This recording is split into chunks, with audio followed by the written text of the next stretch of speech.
Welcome back to Star Trek Online, everybody. I am your host, the Housecode Gamer. Today, we are doing our destiny.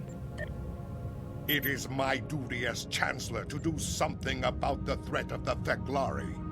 I think you are the best officer for this task. Report to me in the High Council chamber on Kronos. We will discuss what you can do for your Empire.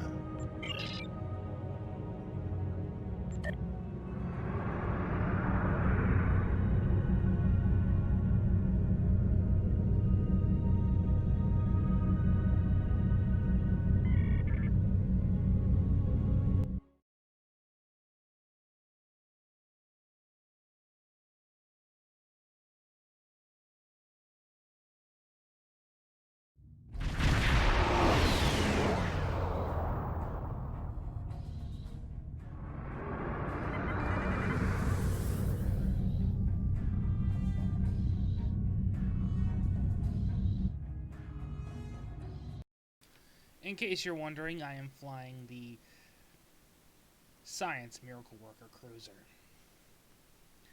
It's an actual cruiser, not a battle cruiser. There's a difference between the two. This one can't mount cannons, and, well, it's better off for it. Because really, what cruisers are actually maneuverable enough to use dual cannons? None that I know of.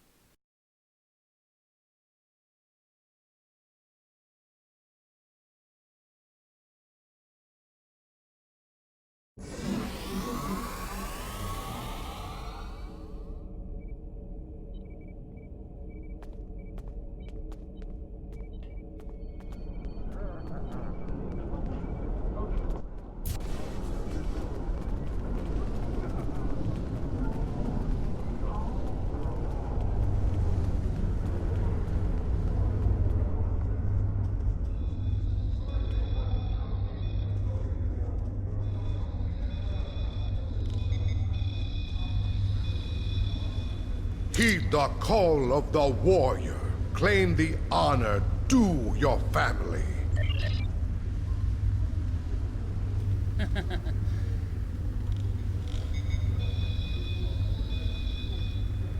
Well, shame that he doesn't have dialogue.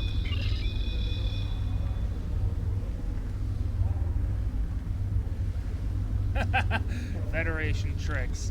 This is not what the Federation does.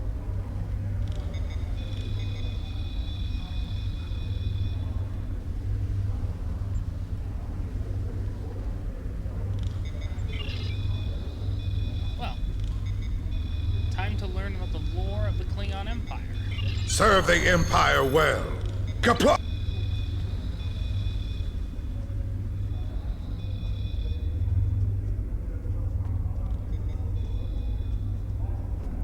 First, we talk to the young.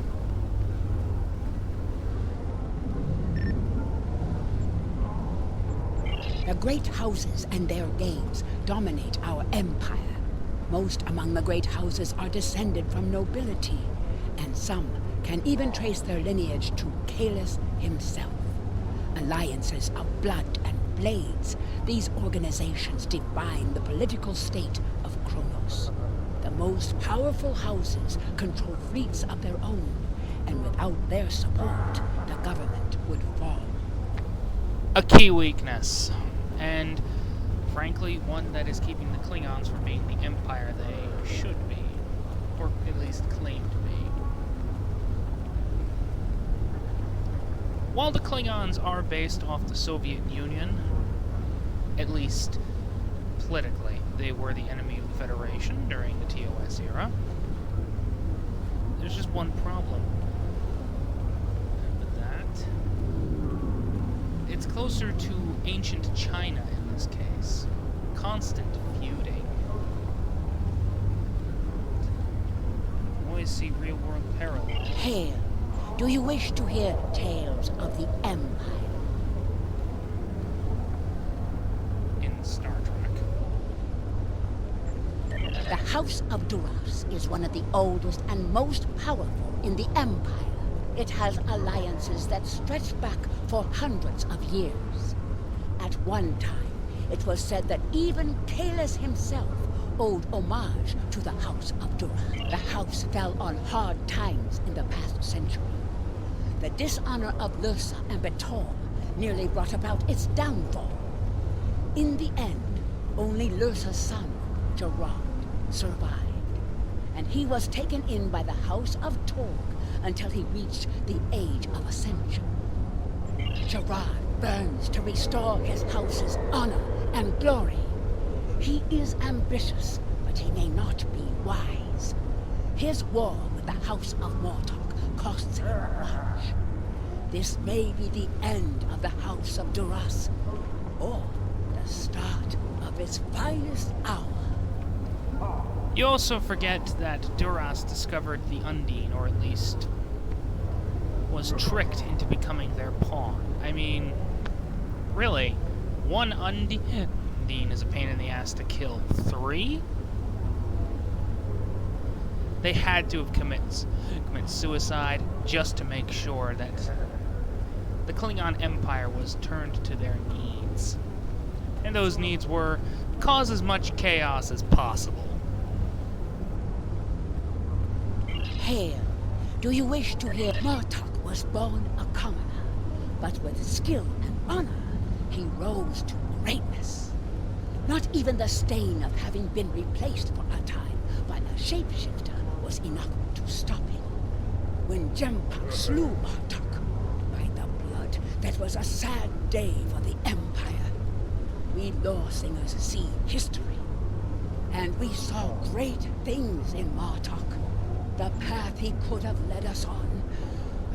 But there is no reason to weep for spilled blood wine, is there? The House of Mortok is now led by Drax, son of Mortok. Old General Worf acts as his Gindok.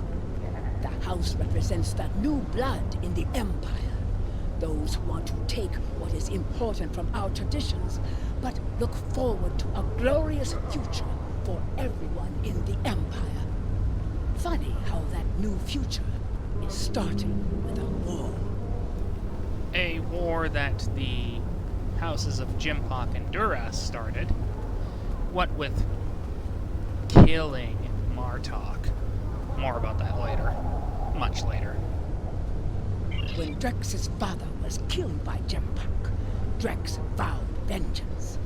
Since Jempak wouldn't be where he is today without the support of the House of Duras, that conflict has spilled over into a feud between the House of Mortok and the House of Duras. Whoever wins will control the Empire. Heir, do you wish Jempak rules with an iron fist? Any who oppose him do so at their own peril.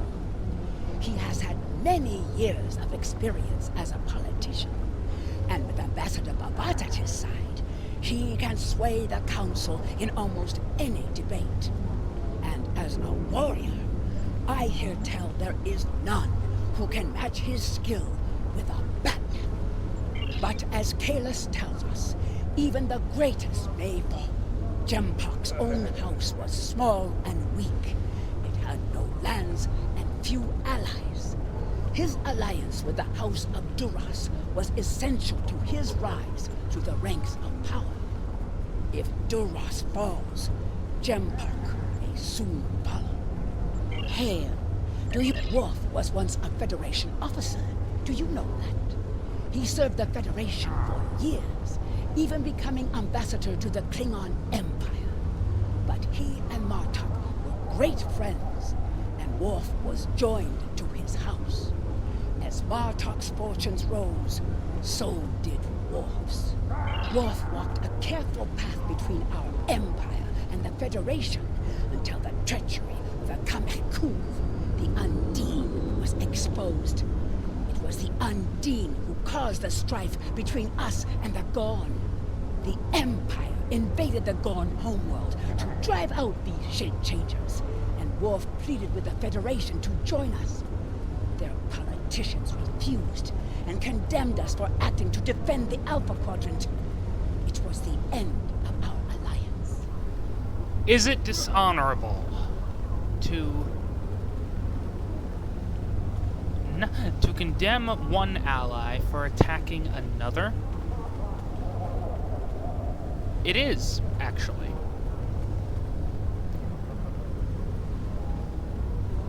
If the House of Duras suddenly attacked the House of Jimpak, well, you get the idea. If one Klingon house, allied with another, suddenly attacks, perhaps I should just go with this into a triple. If three houses were aligned with one another, and one house attacked the other house for whatever reason, and the defending house called to the other one for assistance, who do they side with?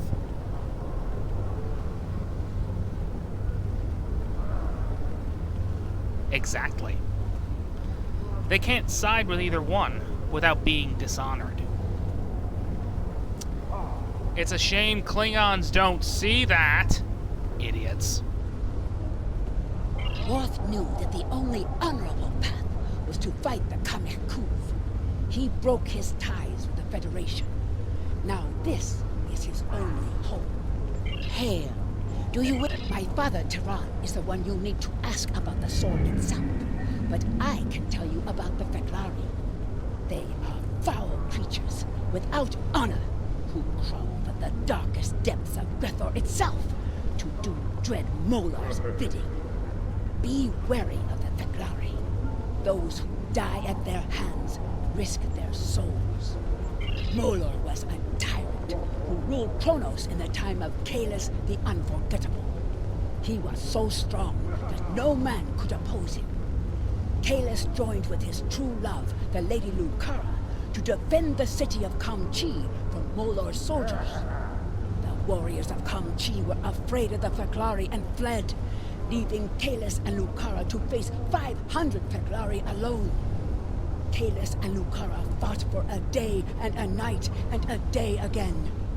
The floor of the Great Hall of Kamchi filled with an ocean of black blood and poisonous ichor. As the sun set on the second day, only Kahless and Lucara were standing. They had defeated the Horde and saved the city. Kahless knew he would need a mighty weapon to defeat Molar, so he left the protection of Kamchi to his lady love and went into the mountains. There, he forged the first Bat'leth. With this mighty sword, Kahless slew Molar and banished his spirit to Grethor. Molar rages and screams in his prison. He plots and plans for the day that he will rule the Empire again. Now he has sent his Feklari back to Kronos to create chaos and death. They are the heralds of Molar's return. If Molar retakes the Empire, he will rule for 1,000 years. And all that will be left of the Klingons is dust and bones. Perhaps a fate that they deserve. I mean, look at the amount of chaos these poor bastards have caused for the entire Alpha Quadrant, allowing the Undine to slip in everywhere almost undetected. Seriously, think of the consequences of your actions, you bumpy-headed idiots. Heir, do you wish to hear tales of...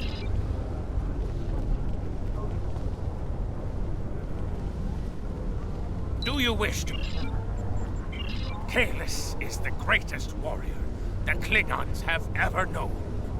He has never known defeat. He defeated the tyrant Molor. He united our people and founded our empire. He gave us the rules of honor.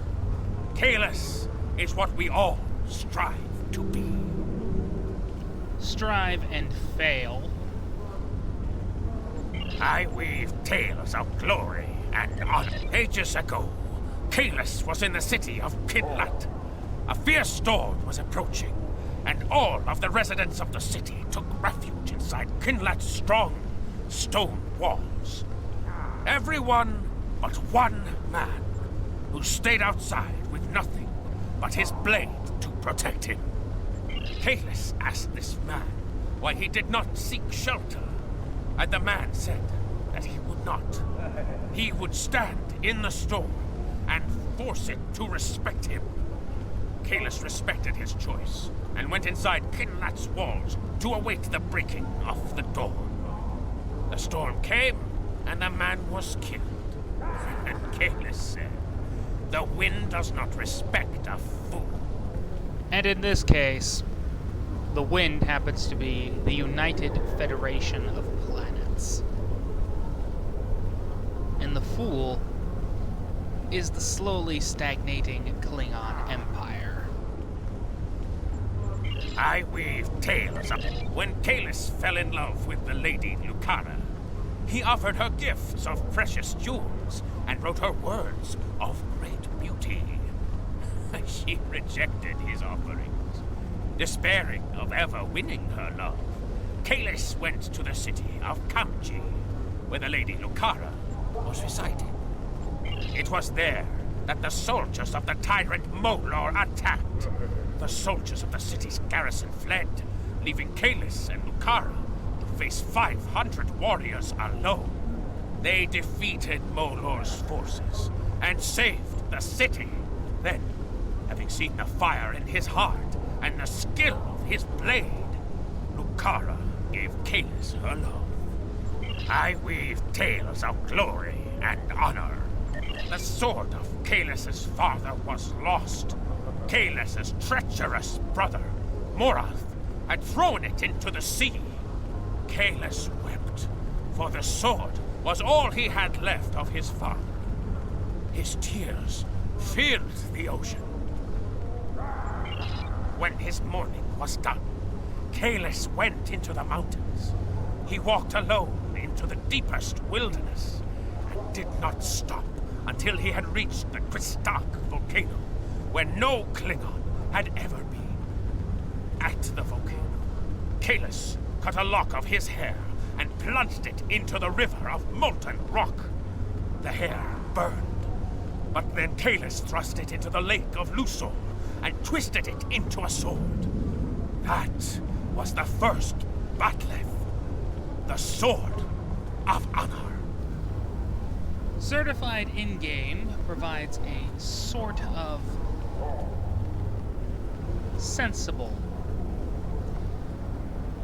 interpretation of this story, where Kahless forged a Batleth out of iron with a little bit of carbon from his hair. After all, that's kind of what our hair is made of.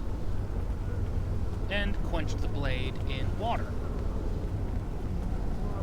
Q Batleth.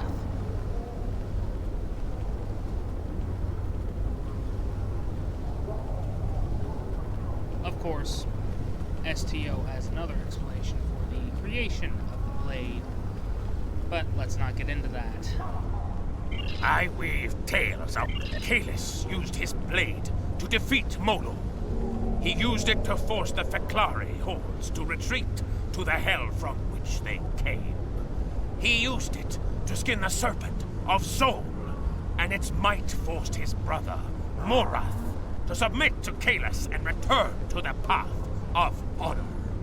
There is no greater weapon in our history. With the sword of Kahless in my hand, I could face an entire fleet and win! No, you won't. After Kahless left this world for Stovacul, the sword was our greatest treasure, and the monks at Boreth kept it safe for Kahless's return. When the Herc conquered the Empire, they took the blade as a spoil of war, and we thought it lost forever. Many have searched for the blade, but its place of honor in Boreth remains empty. I hear stories that say Worf, son of Moog, went on a great adventure once with his beloved and the great Dahar Master Kur. I have heard that they searched for the sword of Kahless, and some even say that they found it. When I ask Worf to tell me this story, he turns away without a word. Ask him yourself. Perhaps you will be more fortunate. I weave tales of glory. he did indeed find the sword of Kahless. Unfortunately, it ended poorly. Greetings. How may I fight with honor? You speak of the Fakiri. Fight with honor. That is a task for the lore singers. Suffice it to say that it has power beyond that of a normal weapon. Not only can it rend flesh and bone, it can control hearts. To my regret, I found that I was not up to the task of being the sword's master. Fight with honor! This is a story that I am loath to share without good reason. However, I know you to be honorable and a friend to the House of Martok. I do not believe you would ask without reason. I accompanied Daha Master Kor and Jadzia Dax on a search for the Sword of Kahless. Kor had uncovered information during his time as a diplomat to Vulcan that he believed would lead us to the sword's location. He was correct. We found the sword on a Herc world in the Gamma Quadrant. The sword brought the dark sides of our natures to the surface. We argued over who was to keep the blade. I might have even done the unthinkable and killed for the blade, if Jadzia had not been there to stop me. Kor and I realized that the Sword of Kahless was too powerful for any man to wield. It had divided us. It would have divided the Klingon people as well. We agreed, for the good of the Empire, to transport the blade into deep space. If Emperor Kahless had not been successful, it would be there still. Fight with honor! The Emperor has been troubled by the circumstances surrounding his return to Kronos. The Emperor is a clone, created by the clerics at Boroth in an attempt to unite our people. He has served as a moral guide and an inspiration to many over the years, but as time passed, he grew dissatisfied. He wanted to be more than a shadow of glories past, of victories won by another. Kahless sought a quest to prove himself. He convinced me of his sincerity, and in return, I revealed to him the last known location of the Sword of Kahless. Emperor Kahless left Kronos last year to search for the sword. In returning it to our people, he hopes to prove that he is the rightful heir to Kahless, the unforgettable. Indeed he is. Indeed he is. More than I can say for a certain idiot from STD. Fight with honor! The Fakiri share many characteristics with our ancient enemies. However, one of the things I learned during my time in Starfleet was that things are not always as they seem. It may be that the true enemy is hiding behind legends until they choose to reveal themselves. Fight with honor! The Emperor contacted me recently. The course of his ship would put him in the Senex system now. Be wary. The Breen have overrun that system. Kahless is an inspiration to us all, but as a modern warrior, you may find that he needs assistance. However, if you seek the Sword of Kahless, you must find the Emperor. Fight with honor! Alright, to the Senex system. Utilizing our advanced transwarp drive, we will go there in approximately 3 seconds. Depending, of course, on loading time. Fight with honor!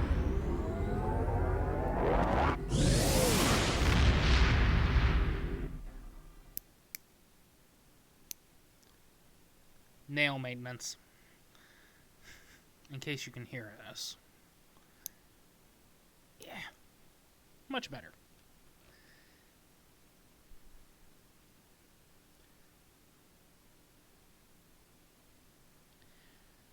And yes, I despise STD. The plot sucks. Basically everything sucks.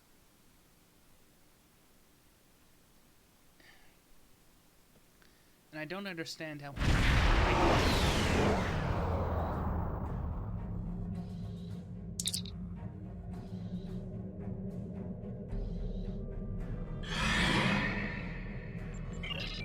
Come to join the fight, have you? Good. There is no better companion than a Klingon warrior. The Breen attacked our group as we attempted to pass through this area. My ship is badly damaged, and we have detected reinforcements inbound. See if you can intercept them, and my people will try to get this hunk of junk moving again.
I'm greedy.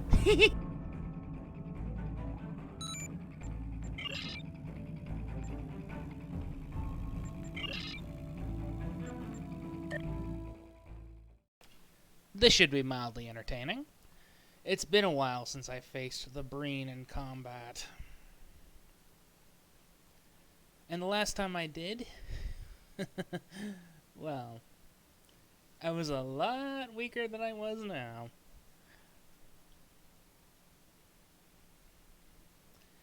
Yet now I have Mark 14 equipment and a good number of well, let's just say they don't suck.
importance, but we don't have time to enjoy the glory of battle. The Breed have done a significant amount of damage to the warp core. Containment is failing, and there will be a breach unless we can bypass the damaged conduits.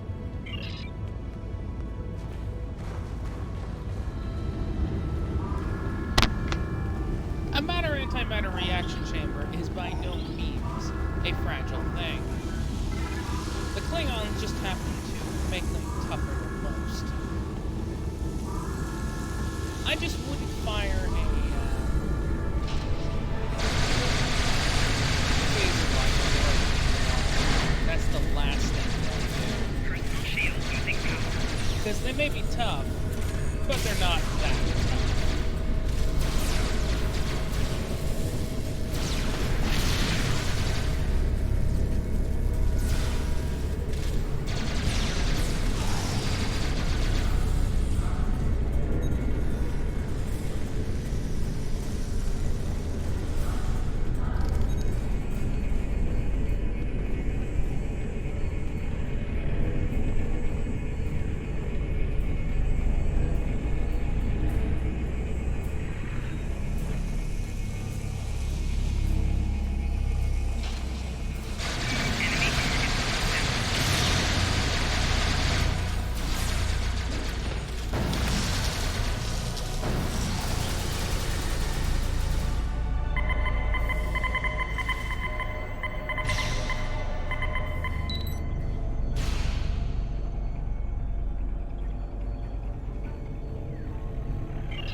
You are a stout warrior and a fine commander. A true tribute to the Empire. However, I fear that you are here for more than a good fight and a mug of blood wine. Tell the truth now. You are searching for the sword, aren't you? I have what you seek. However, you do not need the sword itself. Its power is over the heart, not flesh and bone. I know that Worf would not reveal my location without good cause, so your need must be dire.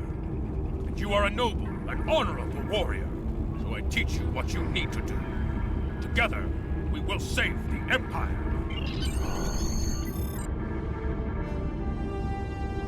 You have returned the Emperor to the Empire. Now you must do what he asks of you, or none of us may survive the Feclari onslaught. Indeed we will. Indeed we Serve will. the Empire well. Housecoat Gaming, signing off.